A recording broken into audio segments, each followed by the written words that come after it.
Hi everybody and welcome back to the Lockup Show. It has been a while, hasn't it? And yeah, there's been some significant developments since the last Lockup Show, and I'll take you through it as we go. Obviously I'll try and get a Lockup Show out once a month, twice a month maybe if possible. But yeah, like I said, significant changes, and you may notice there's a big space behind me where I had two arcade cabinets. Unfortunately they have now gone. And you know, a little bit of regret setting in, particularly on one of them, which I'll delve into another time. But yeah, it's made some space, and I have got plans for that corner. There's going to be a little corner desk there, and hopefully that's going to enable me to set up a couple of 8-bit systems. I've got my Spectrum Plus 2. I have got, where is she? She's up there, the Amstrad. I'm hoping to get those two definitely set up on this corner desk here. The Dragon 32, potentially. I've got to see how much space it is. You know, even though it's a corner desk, there's not going to be that much space. Don't forget I've got to fit monitors for the Amstrad, a monitor for the Amstrad, and a TV which is down there somewhere for the Spectrum. On this middle table I've already got some systems set up. So we've got the trusty Commodore 64, we've got a Nintendo Wii here, which I'll feature later on in the programme, and then under here, let's open it up. At the moment we've got PS1, and that's pretty much all I can fit on that table, that centre table, but it's enough for now. I don't want to overload it with systems like I suppose like I did in the last setup you may have seen from the last Lockup Show. In this centre bit here I had a high racking, and I had all sorts on it, but it was a bit too much. The reason all this has changed is I thought I was going to have to downsize. Obviously there's been a price hike, well, there's been several price hikes in the space of a couple of years for these lockups, and they're not cheap. For this is classed as 100, size 100. I'm paying £40 a week. That's a lot of money. So I did get to a point where I thought I'm gonna have to downsize, and naively I thought half the size, half the price. It didn't work out like that, and when I went to price it up for a smaller lockup, the manager Neil, he said, "Sean, you're only going to be saving £300." He said, "It's up to you at the end of the day." And yeah, he was right. What is the point? I've got all this space, you know, and I like it how it is. I particularly like it more how it is now. And yeah, I know I've lost two arcade cabinets, which I probably didn't have to do in hindsight.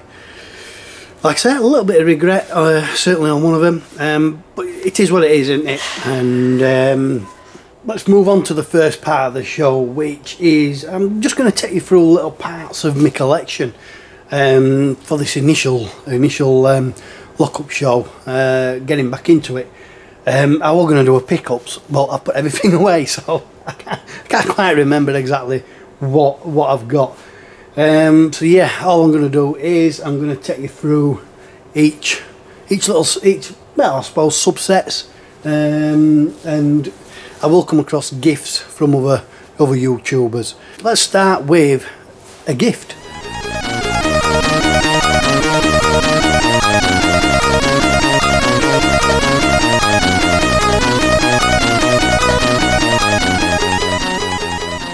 So, my good friend Mr. Paul of Inked Northerner, the Inked Northerner, he, quite a while back now, I'd mentioned that I was turning my lockup more into a games room, and I said I wouldn't mind a Wii, just for shooting games. You know, not any other games really, other than the shooting game. Get like, you know, the Wiimote and use it as a gun. And lo and behold, this year, a couple of weeks ago, he fetched me this, and it's a Nintendo Wii. It's boxed. The box is in brilliant condition. We've got a few little gubbins in there. The only thing was it were missing the remote controls, the Wiimotes. But you know, they're cheap enough to buy.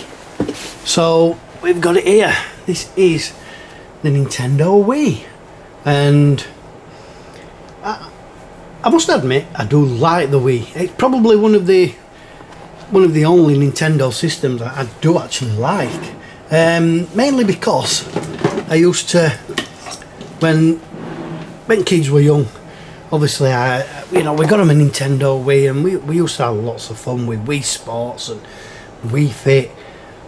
It is a great family system, and again for shooting games, you know, it works on modern tellies. That for a start. You know, you can use light gun games on a modern telly, and that's what I've done. I've got it purely for this, and this is just a third party play on. Well, I say light gun. It's just an holder for the Wiimote, and I bought this Wiimote here, and I think that's called the nunchuck, isn't it? Only cheap. So I'm happy with that. Got it off eBay. Got all these off eBay, the Wiimotes, the nunchuck, and this gun. And yeah, it somehow, I don't know exactly how it works, but when you pull that, it does something in there which pulls the bottom trigger.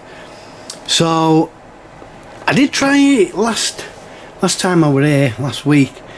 I think I was too close to the TV. I think I needed to sit further back. So what I actually did was, all this cabinet here has been pushed back a little bit.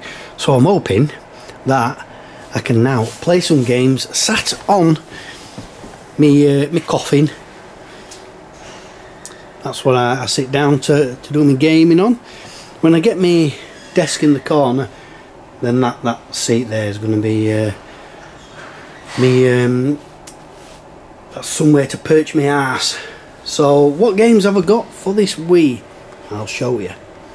So first off, and it's one that I actually got when me and Joe did the CEX challenge, where we tried to visit as many CEXs around the area as possible in one day. And I actually got this. This is a House of the Dead 2 and 3 Return.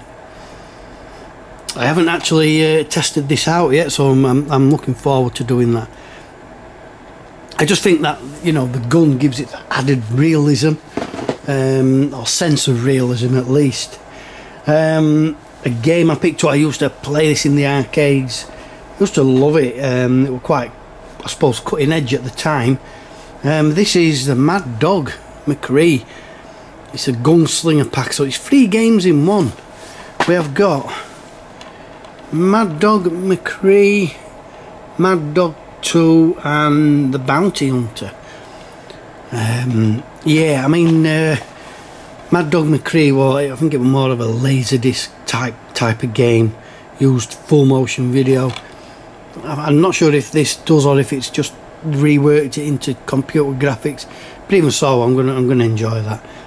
Like I said, I did used to love Mad Dog McCree in the arcades when it first came out, though it was expensive. I think it was like £1 ago, or 50 pence ago at the time, maybe, which was a lot of money considering normal games like 10p, 20p.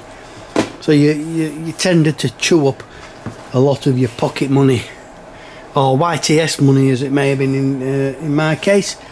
And then I got this one, which is a gift of Gordon Gibb 84, and it's Carnival Funfair games.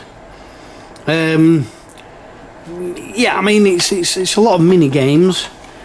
but I think there is like the element of shooting. You know, you've got the Tin Can Alley and them ducks there. You got to shoot them ducks, I think. So you know, it is I suppose part shooting game, but other games, you know, like the skeet ball and ring toss. So, but it's a fun game. I have played this before. I have had it before. When, like I said, years ago when we had Wii for kids. It's a lot of fun. So yeah, I'll enjoy playing that. So thank you to Gordon Gibb, or Gibb84 Gaming, for the Carnival games, and thank you to Paul Northerner for the Nintendo Wii. Yeah, it's opened up, you know, a bit of part of gaming that I'm actually really interested in. Like I said, light gun games. You know, light gun games for older systems. Obviously, you need the older tellies, and I ain't really got. Well, I've got an older telly, but it's from Spectrum, so I don't really want to play light gun games on the really old systems anyway. These are more fun, more up-to-date games, up-to-date light gun games. So thank you guys for those.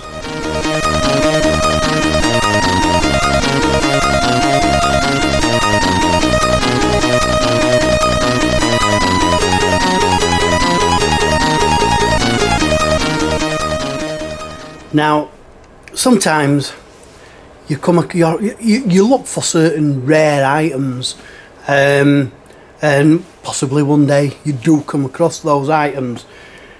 Sometimes you get gifted a rarity, and what I have here is ultra rare.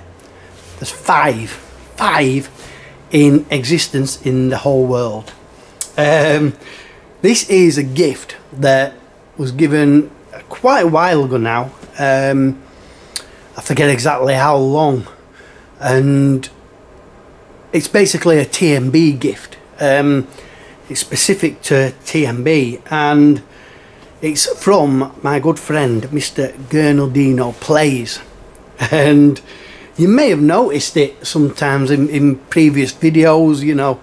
Maybe you have wondered what it is, maybe you just haven't even noticed it, but what I have here is, like I say, it's ultra rare, and it's something I'll treasure. I will treasure for as long as I live, because it's such a nice touch, and Rob is very thoughtful. He's very clever thinker, and yeah, we all received one of these, and they're all numbered. I'm going to show you in a second, and I'll explain exactly what it is. So what you're looking at here, obviously it's a photo frame, and it sits nicely around my lockup, but although not on this. Don't sit very nicely on this, but it has got a place on one of my shelves. I'll try and zoom in a little bit. I framed it. It didn't come framed, but I thought this has got to be framed and displayed. Just because of the significance. As you can see, it's signed by Gernaldino, and down here we've got 2 of 5.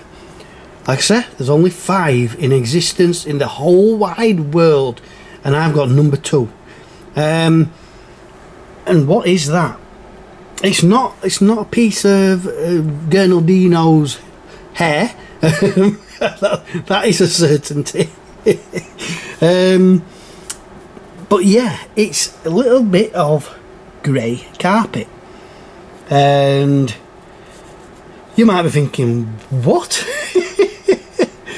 If you used to watch Rob's earlier videos, you'll have noticed that he always had this grey carpet background for his videos.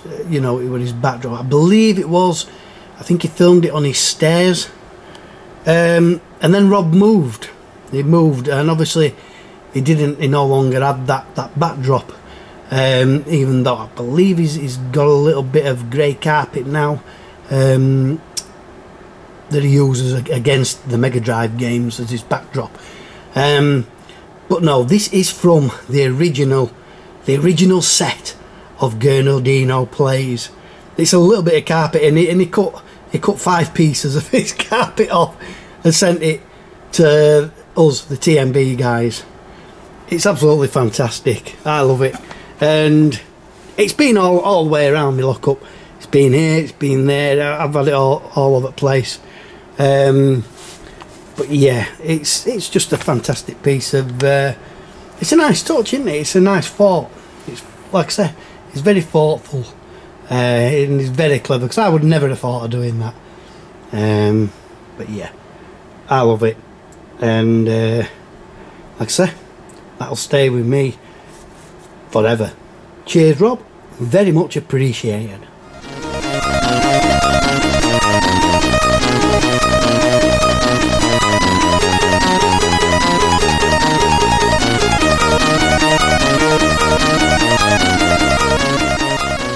So I'm probably the only one in the community, the close community at least, that actually collects Dragon 32 stuff, games. I do have the system, which I got off Mrs. Bear. She lovingly cleaned it up, you know, did what she did inside, replacing stuff and whatever she does. That's way too technical for me. But yeah, I am collecting for the Dragon 32, and I ain't got a big collection at the moment. But what I am focusing on for the Dragon 32 is a publisher called Microdeal, and it's funny because Microdeal, let's face it, a lot of their games are basic rip-offs of popular arcade games or console games around that time. The Dragon didn't fare too good, especially as a gaming computer. Don't think it was initially marketed for gaming. I'm only going off what Russ Retro Bear has hinted at me.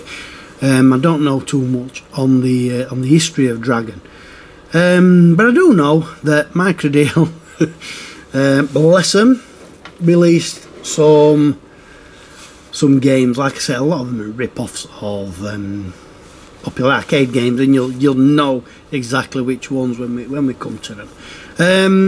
I've got 1, 2, 3, 4, 5, 6, 7, 8, 9, 12, 13, 14, 15 titles at the moment. I've not got a full list of exactly how many there were, but yeah, when I just come across them, I'm just going to pick them up.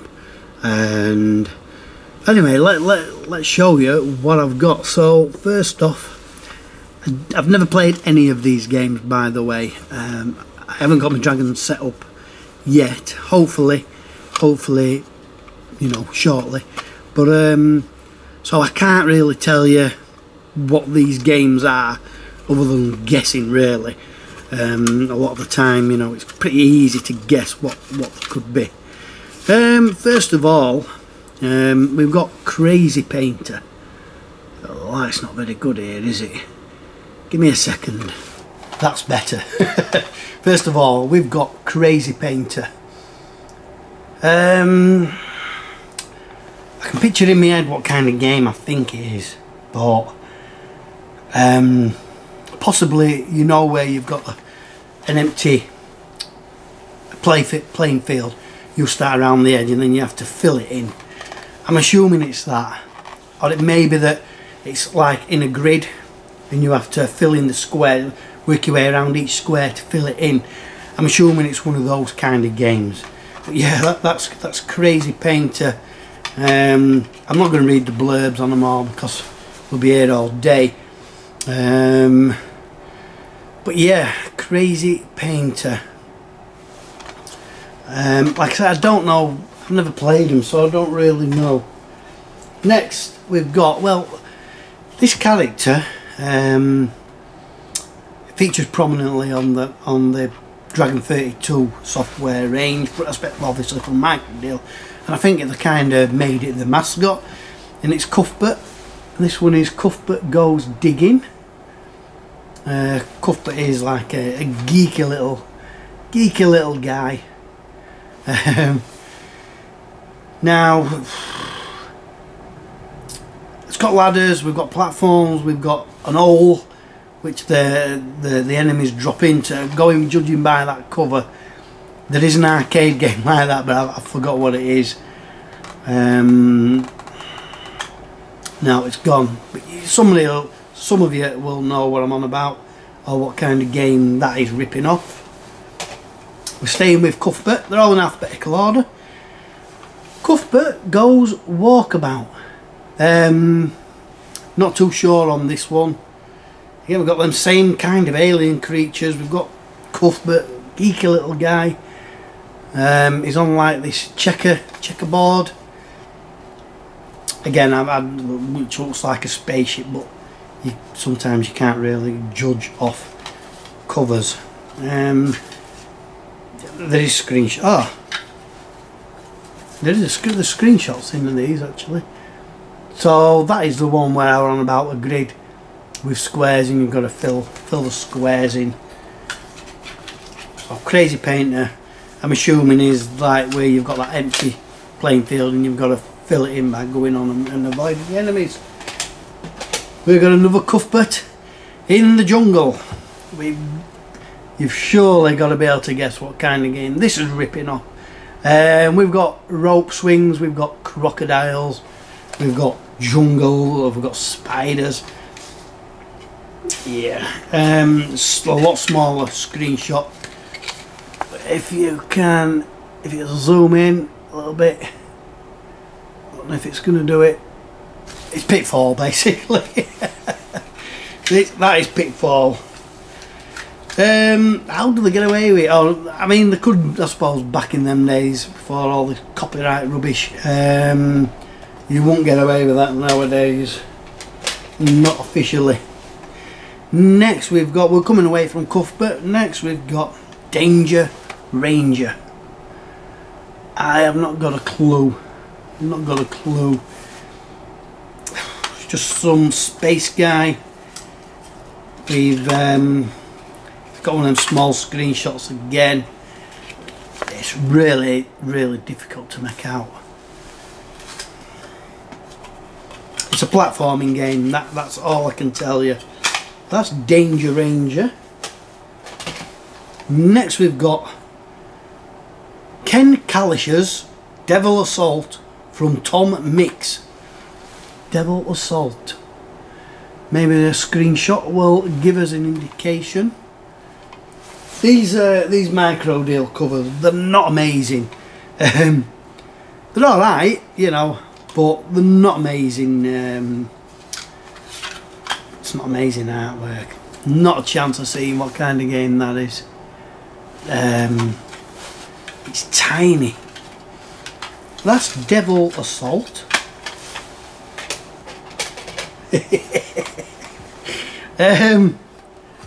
Scratching my eye, I just can't work it out. What about you? Donkey King. We don't even need to look at a screenshot to know what game that is ripping off. Whether it's any good, I don't know. They didn't even a screenshot. They daren't put a screenshot of Barrels of Fun. Donkey King. From Tom Mix. So he must have been a regular programmer for Microdeal. Next we've got Defend the Galaxy in Galactic Ambush from Computerware. Published by Microdeal. Galactic, what did I say? Ambush. Galaxians. No screenshot. So, cannot tell you what. Asteroids? I don't know. I'm guessing. This is as obvious as the title. Golf. Yeah, we've got you know, a comedy cover there. The pigeon or whatever it is, seagulls being hit by the golf ball. We've got a screenshot. We have got a screenshot. Oh dear. Oh, lovely. Look at the detail on that. Yeah, very simplistic looking golf game. It may be a lot of fun, who knows. Next we have Keys of the Wizard. Don't really know what this could be ripping off. Would Solomon's Key or Gauntlet be? Would they be later in the life of the dragon? There's no screenshots, so unless it's an adventure game, could be an adventure game. We have got Morocco Grand Prix racing game. But is it any good? We have a screenshot. They're not very well printed, these screenshots though. I don't know if that's picking that up, but it's very basic looking. It's obviously not simulation style like pole position, you know, we're down behind the car, but we're top down view. Morocco Grand Prix. Then we've got Mr. Dig. Not Dig Dog, Mr. Dig. Gotta be, hasn't it? There's a screenshot. No screenshot. Microdeal software. One joystick required. I've got 2 joysticks for my dragon. Next we have, again, as obvious sounding as it is, pinball. Let's see if we got a screenshot. We do have a screenshot. It's one of the tiny ones. Again, it's going to be basic, isn't it? It's a Dragon 32K. So, you know, it's less of the spectrum. But at least that's what I'm assuming. Dragon 32. Pinball. Maybe quite fun. I just don't know. I've never played them. Scarf Man. I'm not sure if I'm reading that right. Scarf Man. There's a screenshot on the front, but I can't really tell. Well, it's Pac-Man, isn't it? It's Pac-Man.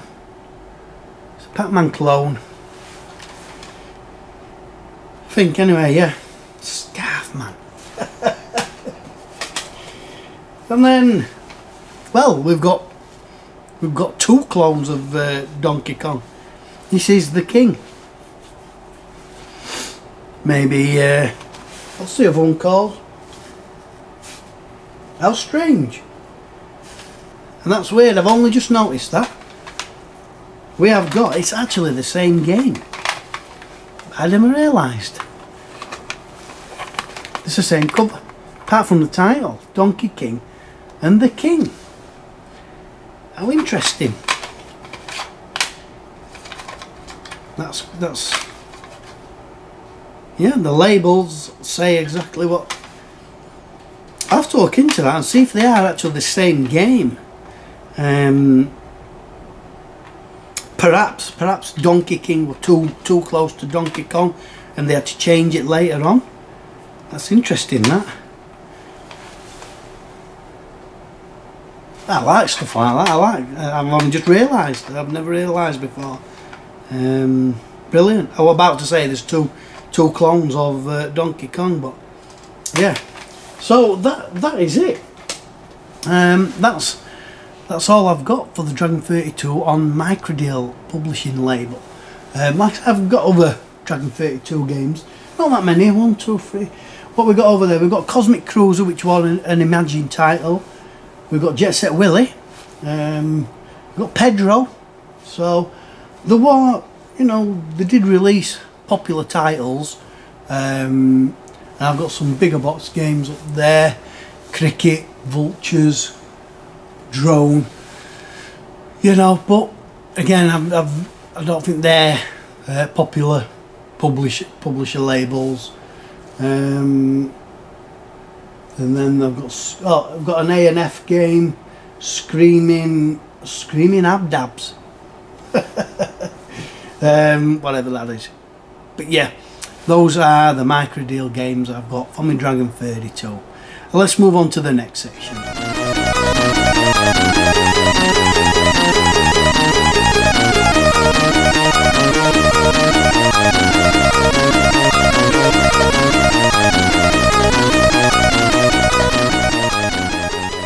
So what I'm going to do is on each lockup show I'm going to just do a little bit of gameplay on the Commodore 64. Commodore is a system I absolutely love, and what I'm going to start by is I own a full subset which I have shown before. It's the Cartoon Time subset. Cartoon Time is a sub-label of Codemasters, and this one is Frankenstein Junior, and we've got it loaded up. We've got a nice, I suppose, intro screen with Frankenstein strapped to the wall. It's like he's being electrocuted, and then we've got like a little lab and bit of lightning and thunder going off. I've never played this before. It says it's by Viz Design, which is Steve Howard and Paul Smith. Like I said, I've never played it. I do know it's a platforming type of game. I don't even know what your aim is. I'll just load it up and I'm going to play it. That's the best way to play games. Learn as you go. Let's have a go. So let's press fire button. Here we are. So here we've got good old Frankenstein Junior. Is that a key? Yes. So I picked a key up. Can't go through that door. Locked. This looks like a doorway that I can go through, and looks like a staircase. So I can go up the staircase. So now, oh, there's a ghost. Oh, there's a ghost. Oh, it's following me. Holy shit. I mean, how do you get away from that? It's a bit unfair. I'm stuck, so I can't go anywhere in that room. Get up. So you push up and then you've got to straight away come down. He's relentless, him. Right. Look at that. And now my heart rate is through the roof. How am I supposed to get away from him? Right, let's let him kill me. I'm dead. That's a bit unfair, that. I don't want to go up there again, Bob. Let's start again. So let's not go upstairs and trigger that ghost. So we've gone here. Oh, behave. Oh, behave. Behave, you saying. That ghost is annoying. I need to pick this key up. Let me try this. I can't even see where I am. That's a very bad design. Floor. Move! Oh dear. So, no matter which way you go, you trigger the ghost. Let's get the key. The only safe place is in this room. The trouble is, when, take this for instance, you press down to go through it, but when you actually go through it, the room, then you have to go up away from the door, and your reaction is just keep pulling down on the joystick, which is quite annoying. I mean, I'm not sure if there's maybe a key on the keyboard which I have to press to activate the key, but I've no means of firing anything. Can I pick one of these up? Kill that ghost?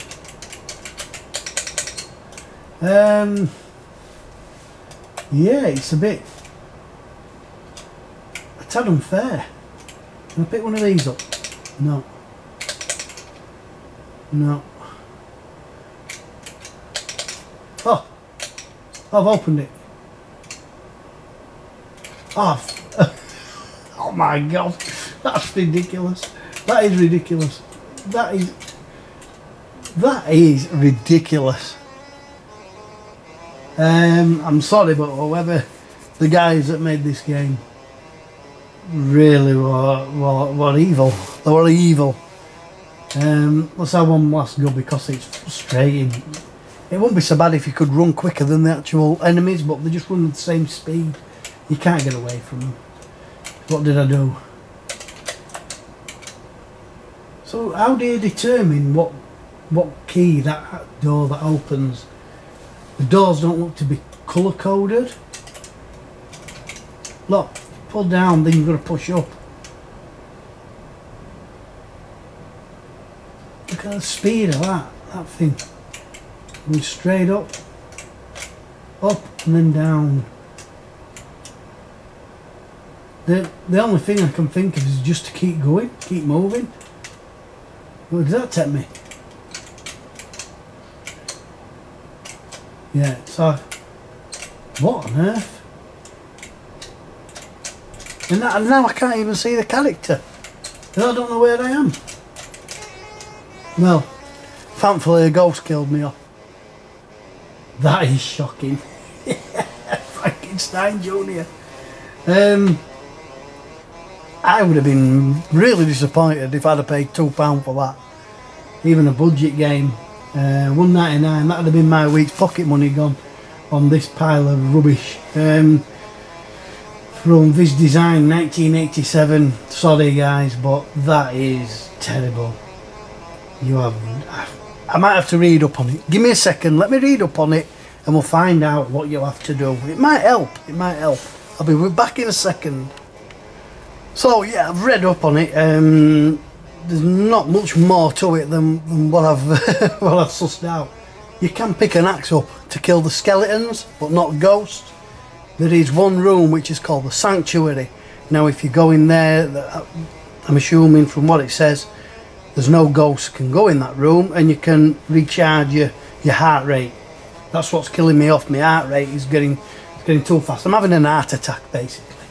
So let's get another go. Let's try and find this goddamn axe. Right, so let's get the key. There's no axe in here. I know that if I go down there, go across. If you see an axe, let me know. Right, go up there. Let's go up there. Up, down. Somewhere there is a place of sanctuary. I don't know where that is yet. And I'm at a dead end again with no key. Huh? Ah. Oh, now there's two keys. Which do I take? Can I take them both? Can only take one at a time. So let's try this one then. So in this room here I can actually revive my health because there's no ghosts. Let's go down, down, down. My God. There don't seem to be any ghosts around this area actually. Sometimes it carries on. Oh no. Oh, what have I done that for? Yeah, it's going faster, I'm going to die.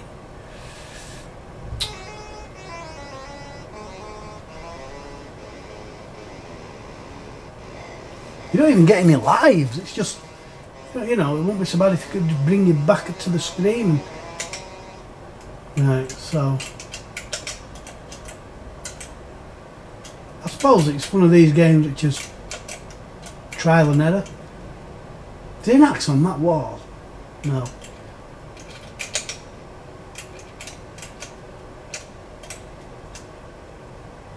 So we'll go across. Stay away from them. Oh, that is really annoying.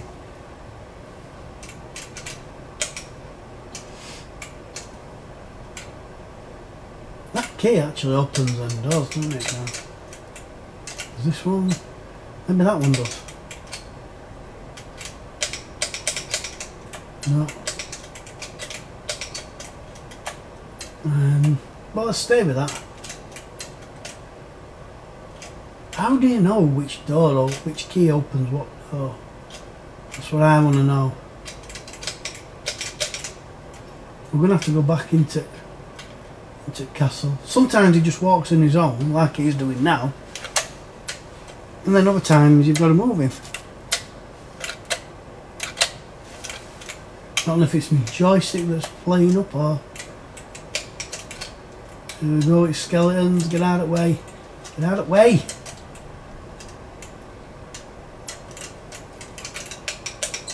Look at it. This key better open one door at least.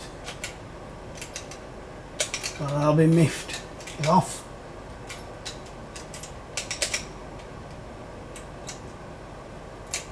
Yeah.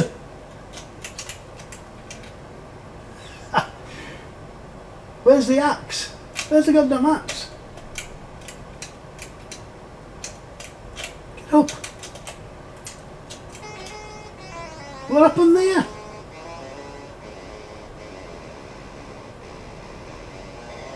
What did I die from? Right, I've had enough.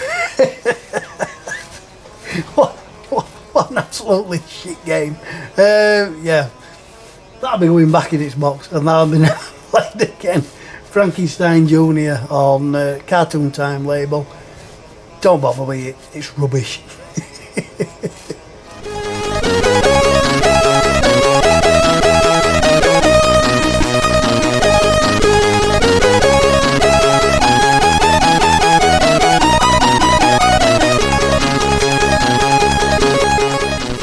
So finally, to finish off, we have got a pick up. It's been in my carrier bag and I forgot about it. It's an absolute thing of beauty, and it's something that, you know, it's a game I love. I say it's a game I love. I love the first two parts. The third one I'm not so impressed with, and it's something that's it's a game that everybody knows me well for because of how I pronounce it. We're talking Shenmue, and this is a figurine, it's a character, it's Rio, and I think it was Eddie that linked it. There's nothing in the box at the moment because I took it out to show you, but yeah, it was from Numskull, wasn't it? Eddie, I think it was Eddie, but either Eddie or Pete who linked it, and I thought, oh yeah, I've got to have that. I've got to have that. I haven't bought anything related to Shenmue for quite a while. I've got the 3 games, obviously. I've got Shenmue 1 and 2 on Dreamcast, and then I've got Shenmue 3 on PS4, I think it is. And I've got like a, you know, the film cells. I've got like a limited edition film cell, which I'll show you in another video. I've shown you it before, but it was a Christmas present from my sister one Christmas a few years ago, and I need to put it up. I've bought some of those little sticky things that you stick on and then like Velcro, so you stick half of the pad onto the wall and then half the pad onto whatever it is you're sticking on. You just push them on and it Velcros it. Well done with the Outrun sign up there. So I need to get that out. But this is what we're talking about here, is this little character. And let's get him down and we'll show you. Ryo Hazuki. Look at that. It's fantastic. Oh yes. It's highly detailed. It's very well done. Rio is, you know, he's about to do a quick time event, jumping over this pallet or whatever it is. But it is really nice. Like I said, a lot of detail to it. You know, it's a good quality item, and you know, it's a game I love, and why I don't like the third one, I don't really know. I didn't really play that much of it, if I'm honest. I think the control system were a bit crap. And I know the voice acting is rubbish anyway, and Shenmue is famous for that, and I don't think I'd want that any other way. But I don't know, I just could not get into Shenmue 3. Shenmue 1, when I first played that, I was blown away. I spent more time in the arcade playing Space Harrier in the game, but I just loved how, because at the time it was quite unique in that you had a you know, more or less a real-time system. You had to wait for shops to open to converse with a specific character. At one point you had to get a job as a forklift driver. It was brilliant. And then the 70-man battle at the end is epic, and I loved it. And I really got into that game. I got involved with Rio. I really wanted him to get revenge. Shenmue 2 came along, and again, it was bigger, it was bolder. You know, you were in a city with the high-rise buildings, a lot going off, a lot more. You know, with a busier setting, same kind of thing. But again, it was just brilliant. I think I prefer 1 over 2, if I'm honest. I had to keep swapping arms because my arms are aching. Number 3, I don't know. I think I got too excited with it, and then I was kind of let down. Maybe I should give it another chance. I really should, I think. But yeah, this is brilliant. And I'm still setting up in here. I'm still finding my feet with it, working out where things are going. And obviously, I want one shelf dedicated to Shenmue, with the games, you know, facing outwards, with this in the middle. He's not staying in the box. This one I'm not having in the box. It needs to be shown, doesn't it, like this? No good. Alright, you've got a window that you can see into it, but it's not the same. But yeah, I think this is fantastic, and I'm glad. Sorry guys, but I haven't Eddie or Pete anyway. Whoever did link it to me, thank you very much, because it is a fantastic piece. It's funny because when I was showing Joe, we were on about the jacket and we're saying how cool it is, and I have actually seen, I can't remember where I saw it, I've actually seen the jacket for sale, the real, you know, it's a replica obviously, but it's a real size one, with the tiger on the back, you know, and the badgers. I'd love to own that. Not sure it's the kind of thing I'd wear around town, but definitely to just display in here.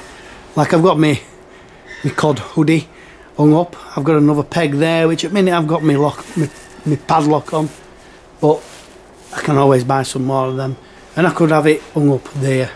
That's if I ever see it again. I might never find it again, but yeah, I'm sure I did. I'm sure I saw a replica jacket just like that. Anyway, that is it for this month's Lookup Show. Hope you enjoyed it. Hope you found some of the things fascinating. As always, I've got loads more to show. There's absolutely, well, there's hundreds of games for starters.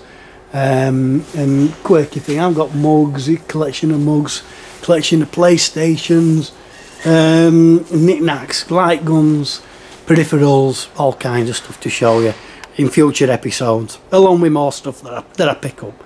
Anyway, like I said, thank you for watching, and until the next one, see you all later.